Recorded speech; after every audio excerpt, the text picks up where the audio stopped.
Selamat malam pendengar setia radio frekuensi hitam. Tutup pintumu rapat-rapat, matikan lampu, dan biarkan kegelapan memelukmu.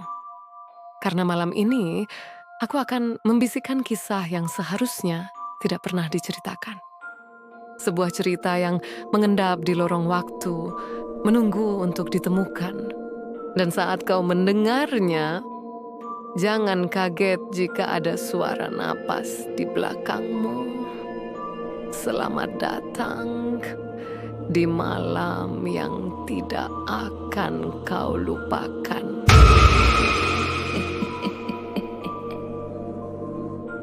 Rumah sakit Citra Baktiningsih yang berdiri megah di tengah kota tampak seperti rumah sakit pada umumnya di siang hari, ramai, penuh harapan dan penuh kehidupan. Tapi malam hari, tempat itu berubah menjadi sesuatu yang berbeda. Lorong-lorongnya menjadi sunyi, lampu-lampu redup seperti enggan menerangi sepenuhnya, dan suara mesin-mesin medis bergema seperti bisikan kematian. Malam itu, seorang perawat magang bernama Tania mendapat giliran jaga malam pertamanya. Usianya masih 23 tahun, penuh semangat dan rasa ingin tahu, tapi juga menyimpan rasa takut yang ia sembunyikan di balik senyumnya yang tenang. Ia ditempatkan di lantai 2, bagian UGD lama, yang kini hanya dipakai sebagai ruang isolasi sementara. Suster ini, perawat senior yang membimbing Tania, memberikan instruksi tegas. Kalau ada suara-suara aneh dari kamar 208, jangan dihiraukan, jangan masuk. Tania sempat tertawa kecil, mengira itu hanya lelucon perawat senior untuk menakut-nakuti anak baru. Tapi ekspresi serius di wajah suster ini membuat tawanya lenyap. Kenapa, Sus? Ada pasien infeksi berat? Tidak, di sana ada mayat tanpa kepala. Tania membeku. Ia pikir ia salah dengar. Mayat? Maksudnya belum dibawa ke kamar jenazah? Sudah. Tapi dia kembali. Tania tidak sempat menanyakan lebih jauh karena seorang pasien darurat datang dan perhatian semua orang teralihkan. Tania ditinggal sendirian di lantai 2. Suster ini turun ke bawah untuk membantu operasi darurat. Semua lampu lorong menyala redup. Angin dari AC sentral terasa seperti hembusan dingin dari kuburan. Tiba-tiba, suara langkah kaki terdengar dari ujung lorong. Berat, lambat, menyeret. Tania yang sedang menulis laporan medis langsung menoleh. Tidak ada siapa-siapa. Ia berdiri, mencoba melihat ke lorong melalui kaca kecil di pintu. Kosong. Namun bau amis tiba-tiba tercium, menyengat, seperti darah atau daging busuk. Ia menutup hidung, tapi rasa mual menyerangnya tiba-tiba. Tania berjalan perlahan ke arah bau itu. Ia berhenti di depan kamar 208. Pintu itu tertutup, tapi dari sela bawahnya terlihat sesuatu mengalir. Cairan gelap, kental seperti darah. Tania menelan ludah. Ia ingat peringatan suster ini. Tapi naluri medis dan rasa ingin tahunya lebih besar dari rasa takut. Ia membuka pintu perlahan. Ruangan itu gelap, tidak ada cahaya, tapi ia bisa melihat sebuah ranjang rumah sakit di sudut ruangan. Di atasnya, sesuatu terbaring, kaku, dan tanpa kepala. Tania menjerit, tapi suaranya tercekat.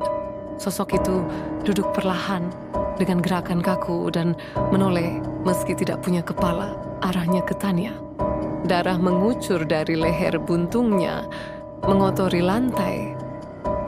Suara seperti desahan lirih terdengar dari dalam tubuh itu, meski tidak ada mulut. Tolong, kepalaku. Lampu ruangan mendadak menyala sendiri, dan di dinding tertulis dengan darah, "Aku belum dikubur, aku dibunuh, kepalaku masih di sini. Tania menutup pintu kamar 208 dengan terburu-buru. Tangannya gemetar, napasnya memburu, keringat dingin membasahi keningnya meski suhu ruangan terasa dingin. Ia mundur, membentur dinding lorong. Suara langkah itu masih terdengar. Tapi kali ini bukan hanya satu pasang kaki, seperti lebih dari satu. Dan semuanya menyeret. Tania berlari menuju ruang perawat, tapi begitu membuka pintu, ia mendapati lantainya dipenuhi jejak kaki berdarah. Kecil, besar, sebagian seperti tapak tangan. Jejak itu menuju papan tulis laporan medis. Di sana tertulis pesan lain dengan darah. Ruang mayat bukan tempatnya. Aku dikurung, aku marah. Tania jatuh terduduk.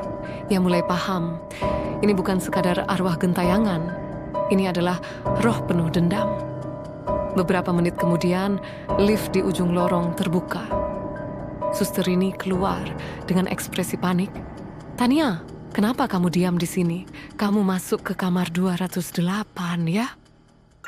Tania menatapnya dengan mata penuh ketakutan. Dia bangun. Dia bangun dan bicara tanpa kepala. Suster ini menarik Tania masuk ke ruang perawat. Ia mengunci pintu, menurunkan tirai, dan menatap Tania serius. Dengar baik-baik, kamu tidak gila. Yang kamu lihat itu nyata. Tapi kamu tidak boleh bicara soal ini ke siapapun. Kenapa? Siapa dia sebenarnya? Suster ini menghela napas panjang. Namanya Ratna, seorang pasien kecelakaan.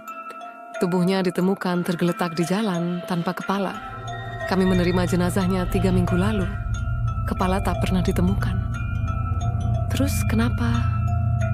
Karena ruang jenazah penuh dan ada masalah administratif dari keluarganya. Jadi, mayat Ratna ditempatkan sementara di kamar 208. Selama 3 minggu? Iya. Dan sejak itu, hal-hal aneh mulai terjadi. Pasien yang dirawat di dekat sana sering mendengar suara perempuan menangis. Petugas kebersihan melihat sosok tanpa kepala berkeliaran. Bahkan ada satu perawat yang sempat kesurupan. Tania membayangkan sosok itu, tanpa kepala, tapi bisa berjalan, bisa marah, bisa meminta sesuatu. Ia merasa tubuhnya mulai dingin, lalu kenapa tidak dibawa ke kuburan? Kami mencoba, tapi setiap kali jenazahnya dipindahkan, alat medis di rumah sakit langsung rusak. Listrik padam, 3 kali dicoba, 3 kali gagal. Apa? Dia dikurung? Suster ini menatap Tania dengan pandangan suram. Bisa jadi, tapi yang lebih menyeramkan, ada yang menyembunyikan kepalanya. Tania tidak bisa tidur keesokan paginya. Bahkan setelah jaga malam selesai, pikirannya masih dihantui wajah, atau lebih tepatnya, ketidakhadiran wajah dari wanita itu. Siapa Ratna sebenarnya? Dan siapa yang menyembunyikan kepalanya? Ia kembali ke rumah kontrakannya, tapi saat membuka pintu kamarnya, sesuatu membuatnya terpaku. Di atas meja belajarnya ada pot bunga. Pot itu tidak ada sebelumnya, dan di dalamnya tertanam sesuatu yang dibungkus kain putih. Tania mendekat, membuka kain itu dengan tangan gemetar. Isinya tengkorak kepala manusia. Tania terduduk di lantai. Napasnya tersengal. Ia tidak bisa memalingkan pandangan dari tengkorak yang kini tergeletak di meja belajarnya. Sebagian masih terbungkus kain kafan yang kotor dan basah. Tangannya gemetar saat mencoba menyentuh kain itu.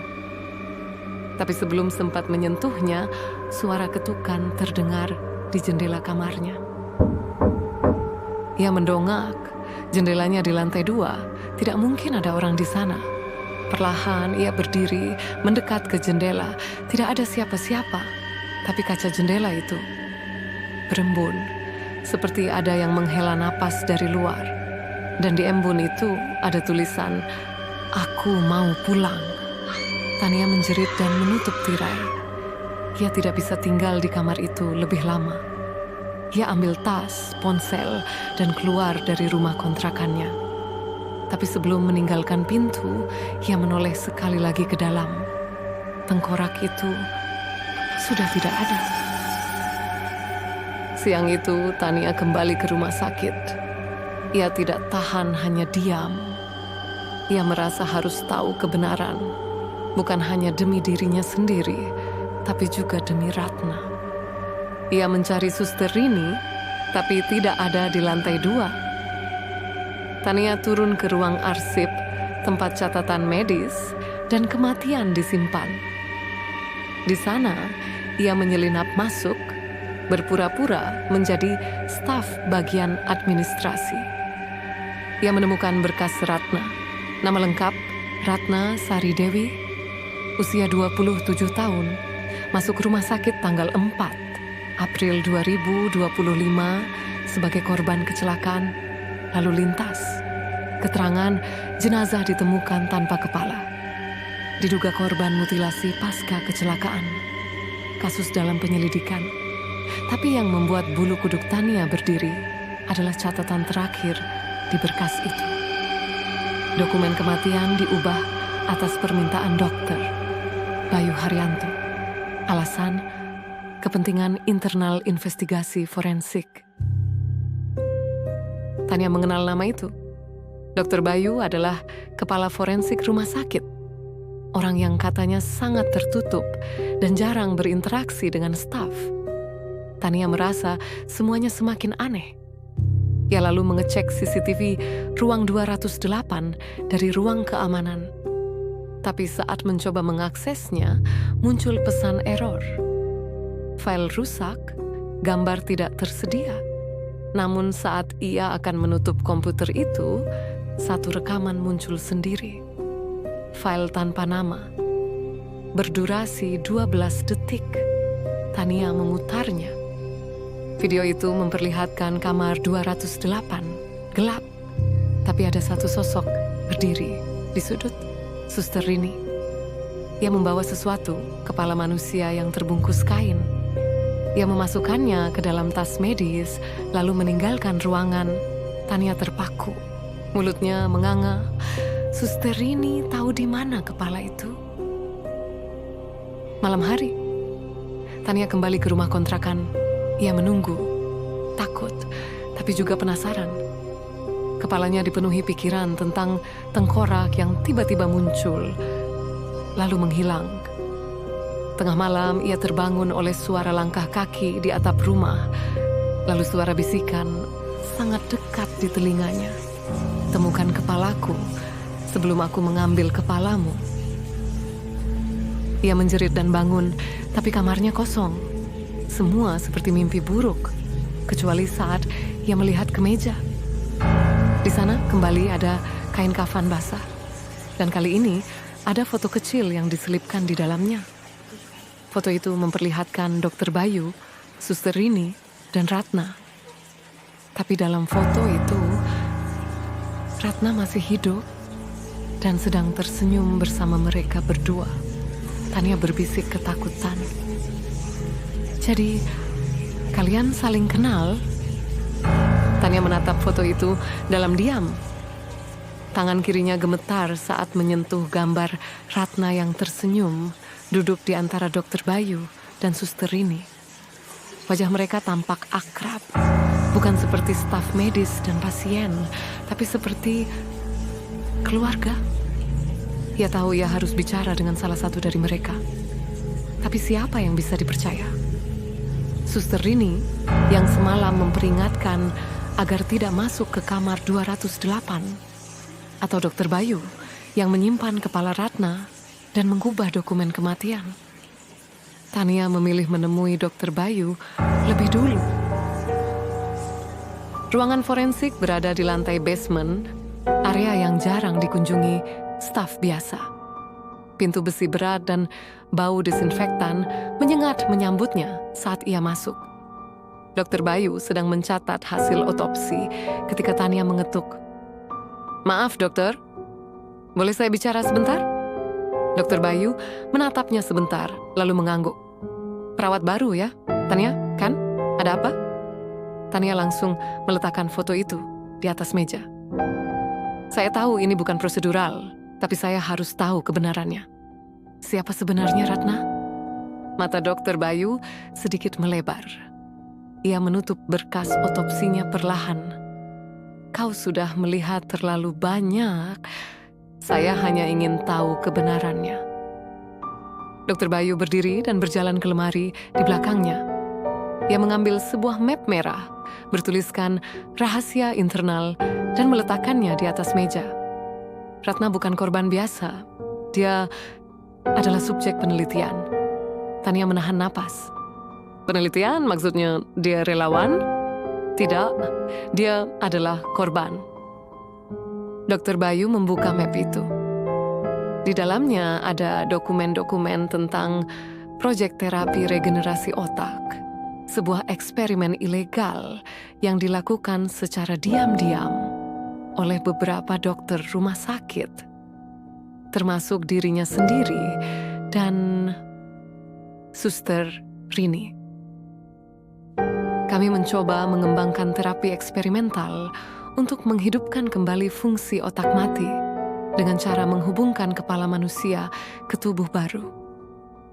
Ratna adalah relawan awal, tapi bukan secara sukarela. Ia adalah tunangan saya, dan dia mengidap kanker otak stadium akhir. Saya putus asa. Saya ingin menyelamatkannya. Kau menculik tubuh orang lain dan menanamkan kepalanya. Tidak, kami gagal. Tubuhnya menolak prosedur, tapi bukan itu masalahnya. Suatu malam, saat kami mencoba ulangi prosedur, seseorang memotong kepalanya.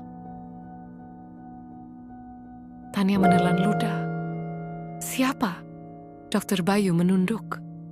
"Aku tak pernah tahu pasti.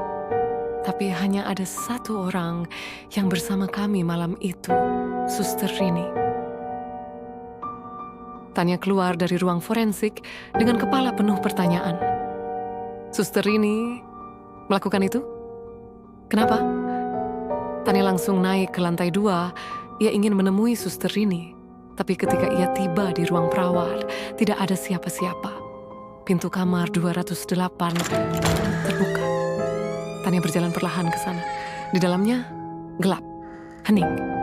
Hanya suara detak jam tua yang menggema di dinding. Ia melangkah masuk, dan di dalamnya Suster Rini berdiri membelakangi Tania. Ia memegang kepala manusia yang terbungkus kafan. Perlahan ia membalikkan badan. "Kau seharusnya tidak ikut campur, Tania. Apa yang kau lakukan? Aku menyelamatkan nyawa orang lain. Ratna seharusnya mati, tapi dia kembali, dan dia membawa sesuatu yang tak boleh hidup." Tania mundur, tapi Suster Rini maju. Suaranya berbisik lirih. "Kami pikir kami hanya bermain dengan sains, tapi saat kepala itu dilepas, kami membuka gerbang lain. Kepala yang Kia pegang tiba-tiba membuka mata. Aku sudah bilang padamu, Tania, kepala itu masih hidup."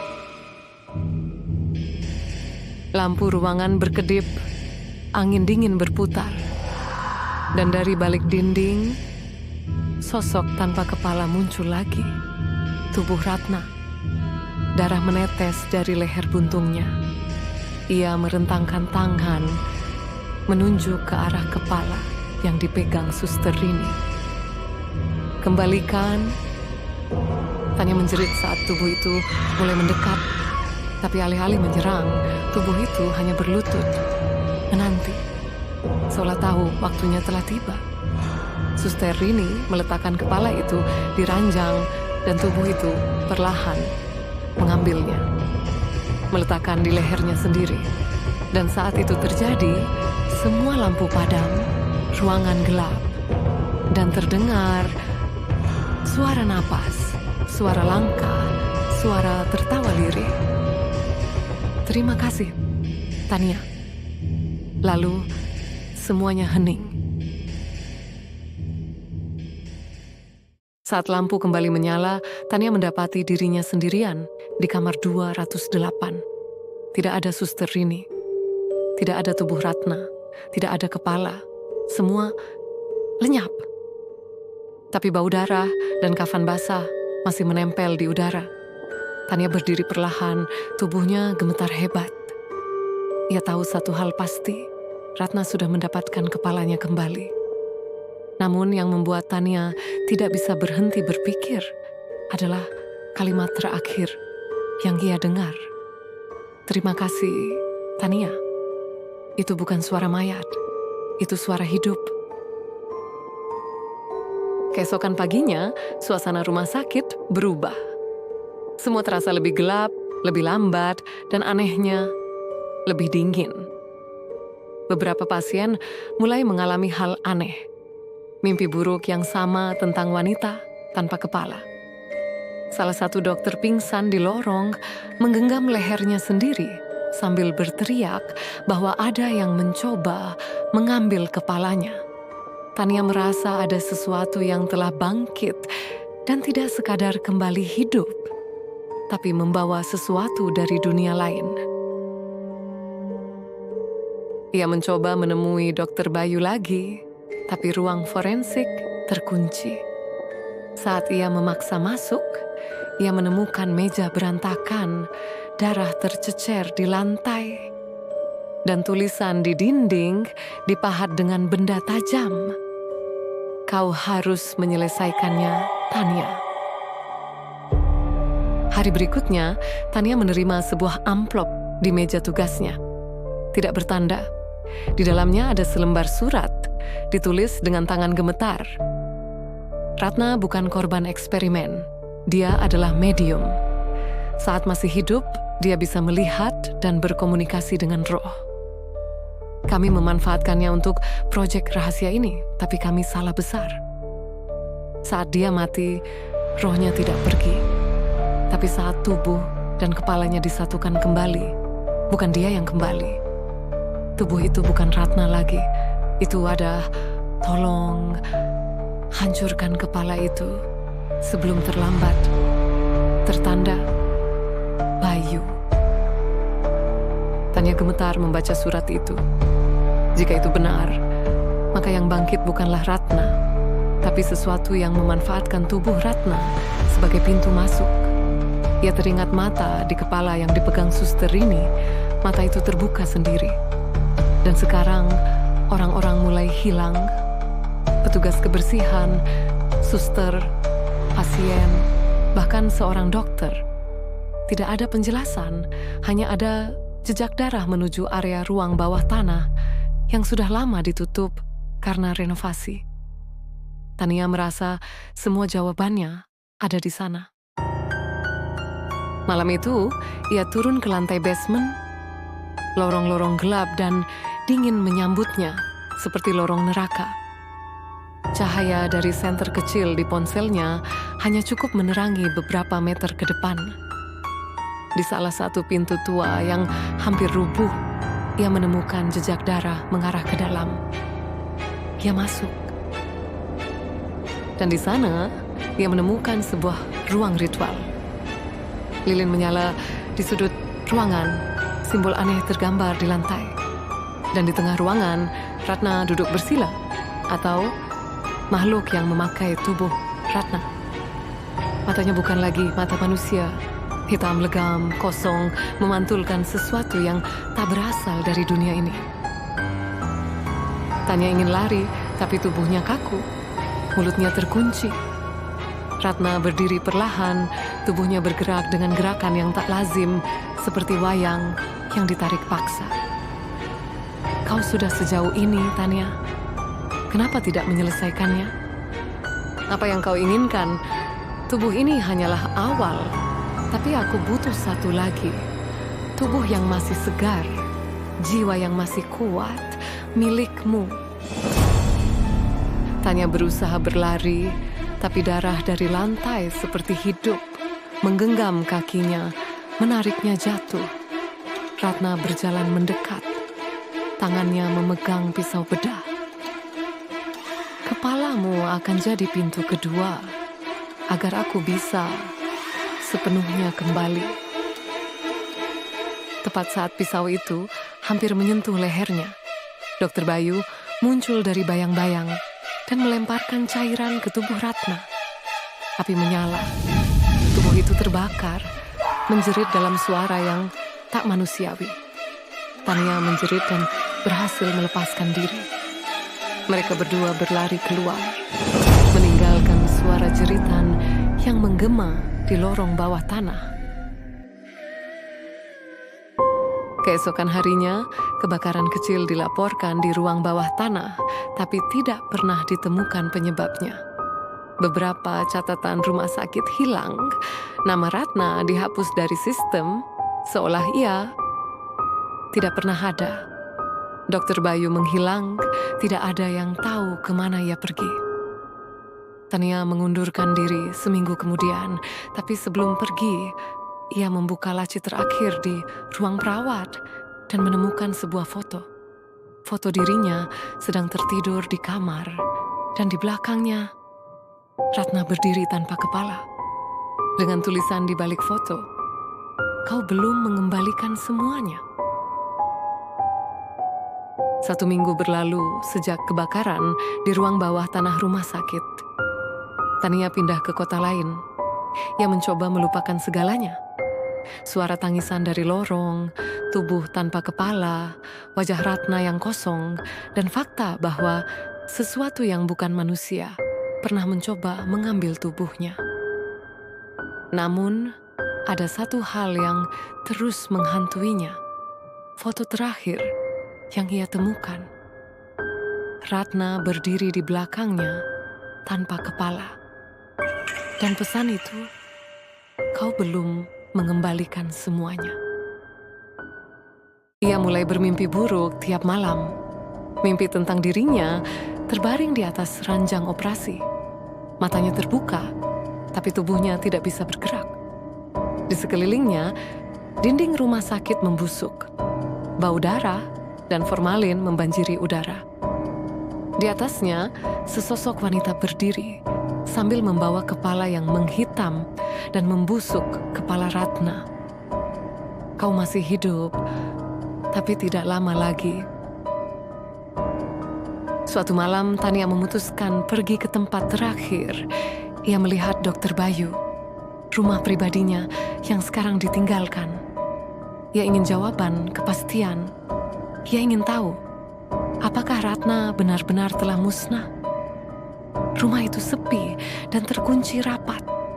Tapi ada satu jendela di belakang yang terbuka sedikit. Tania masuk, udara di dalam dingin seperti lemari es. Langkahnya menggema di lantai kayu lapuk. Di dinding masih tergantung beberapa foto lama. Salah satunya menarik perhatiannya. Foto keluarga Dr. Bayu, seorang wanita, dan Ratna. Tapi anehnya, wajah Ratna dihapus dengan tinta hitam. Dan di bawah bingkai itu, tertulis dengan kapur merah, "Satu kepala lagi." Tania mundur. Ada suara dari lantai atas, suara benda jatuh. Ia naik perlahan, setiap anak tangga berderit. Di kamar utama, ia menemukan cermin besar, dan di depannya berdiri Dr. Bayu. Namun saat pria itu berbalik, wajahnya bukan wajah manusia. Matanya kosong, bibirnya sobek sampai ke pipi, dan lehernya tertutup jahitan kasar. "Kau tak bisa lari dari ini, Tania. Apa maksudmu? Kepala itu belum lengkap, satu bagian masih hilang, satu jiwa belum diberikan. Kau dipilih sejak awal." Tania mundur, tubuhnya bergetar. "Kau tidak menyelamatkanku waktu itu, kau hanya menundanya." Dr. Bayu tersenyum aneh. "Ratna hanya pintu pertama, tapi dia sudah membuka jalan. Sekarang, giliranmu." Tiba-tiba, cermin di belakang Dr. Bayu retak sendiri. Dan dari dalam cermin itu muncul tangan-tangan hitam. Mereka meraih Dr. Bayu, menariknya ke dalam. Ia menjerit, menggeliat, lalu menghilang. Tania terpaku, tak bisa bernapas.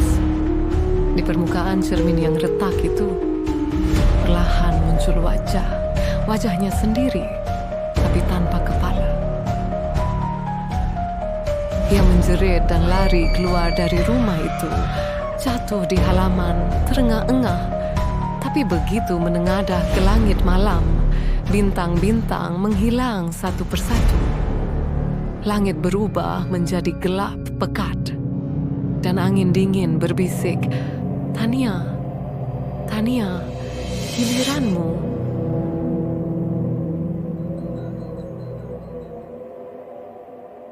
Dua minggu kemudian, sebuah berita kecil muncul di koran lokal. Perawat muda ditemukan tewas di rumah kosong milik mantan kepala forensik. Tubuh utuh, tapi kepala hilang. Polisi menduga pembunuhan ritual. Namun yang tidak ditulis di koran itu adalah tubuh Tania tetap hangat selama 3 hari. Dan kamar tempat ia ditemukan dipenuhi simbol-simbol tak dikenal, tertulis dengan darah segar. 1 bulan setelah kematian Tania, rumah sakit tempatnya dulu bekerja membuka kembali kamar 208. Petugas kebersihan yang pertama kali masuk melaporkan ada bau menyengat, tapi tidak ditemukan apapun, kecuali satu hal. Di dalam laci meja perawat, ada foto Polaroid memperlihatkan 2 wanita duduk berdampingan di ranjang pasien, Ratna dan Tania. Keduanya tanpa kepala, tapi tubuh mereka menghadap ke kamera seolah sedang tersenyum.